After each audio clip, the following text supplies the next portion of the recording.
And welcome back to the show. Major League Baseball and its businesses are currently in a golden era under Commissioner Bud Selig, and Sports Money has been given inside access to some of the key figures that have changed and expanded Major League Baseball's revenues and business practices. Now, on the last show, we spoke with Bob Bowman, the head of Major League Baseball Advanced Media. And in this edition, Michael Ozanian sits down with Tim Brosnan, the Executive Vice President of Business. The interview comes on the heels of a new and incredibly lucrative record-breaking deal in which ESPN has agreed to pay Major League Baseball double what it paid in order to keep its programming on their air until 2021. And now, part two of our three-part look into the business of Major League Baseball in our Sports Money profile. In its wisdom, Major League Baseball had the deals with all its broadcasters expire after the 2013 season, all at the same time. Right. This deal is going to pay an average of $700 million a year. All the networks combined are currently paying an average a little bit more than $800 million. What does this say to the possibility or the prospects for the next deals with TBS, Fox, and DirecTV? You know, a marketplace is just that. It's what the market is willing to pay you. We know the marketplace for baseball is robust, and you know, the commissioner has kind of given us the tools to apply the leverage necessary to get full value for the club's content. I'm looking overseas and I'm seeing sales of Major League Baseball licensed merchandise are up almost doubling since 2007. You're selling Major League Baseball merchandise in stores in Paris right now, as I understand it. What type of success have you had with that? Well, the silhouetted batter, our little guy, is a stamp of authenticity.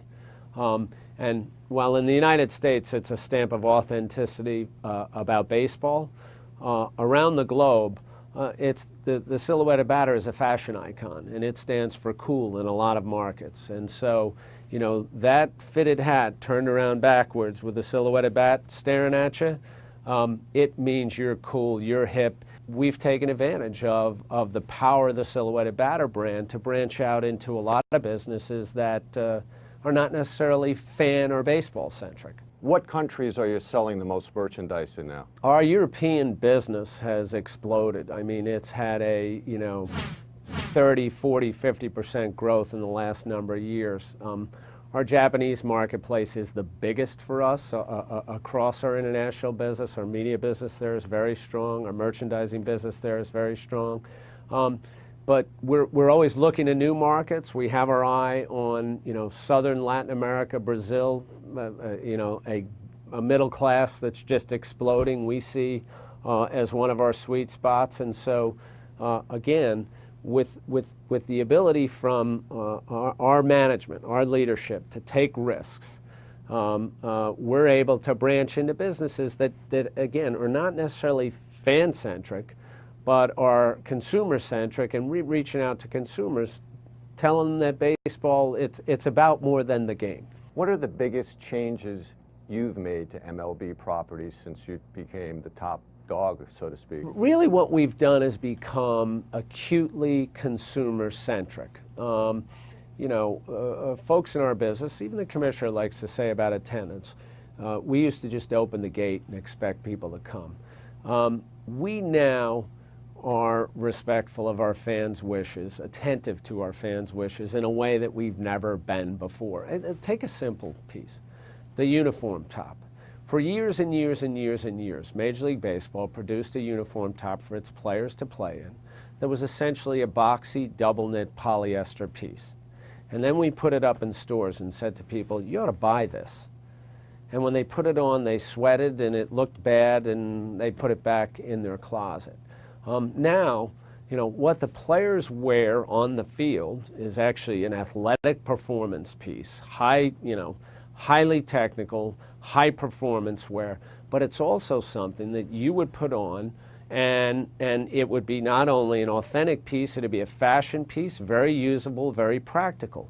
And you know, as much as the uniform is the top of the food chain, the derivations that we've created to compete in the apparel bit, we realized we're competing not just with the NFL or the NBA, we're competing with Polo, Ralph Lauren, and Nautica, and all the other big apparel brands, because we're a $3+ billion at retail apparel business.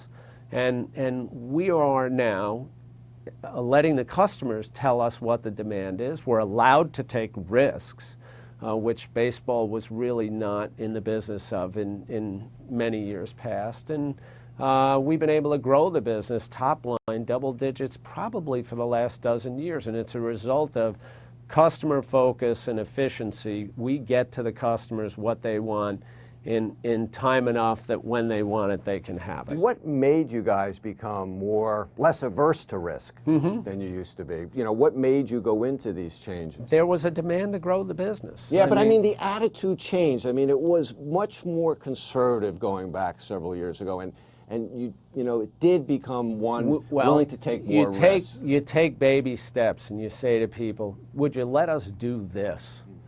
And if we fail, so be it, but we think there are rewards here. Let's examine this business case and that business case and that business case. And you hit a couple of home runs, so to speak, and then all of a sudden people say, well, why don't we do more here? Why don't we do more there? What about this? In our apparel business, and again, I'm talking about headwear and streetwear, etc., we rewrote the model completely about 8 years ago, and again, did it with the blessing of our commissioner and our ownership, and basically tore up the way sports did it. Baseball's apparel partnerships set the tone for how everybody else is doing their sports apparel partnerships now, and it wasn't, you know, we're going to source everything at one time, we're going to fill the shelves, and we're going to kind of hope that the customers buy it. We're a quick turn apparel business. If a certain athlete performs well for even a week, we can make sure we're there to meet the consumer demand that's going to occur based on that athlete's performance. If a certain team goes on a particular run, we know that we could be at retail the minute the consumer sentiment picks up. That's the way the retail business works for sports now, and we had to respond to the marketplace.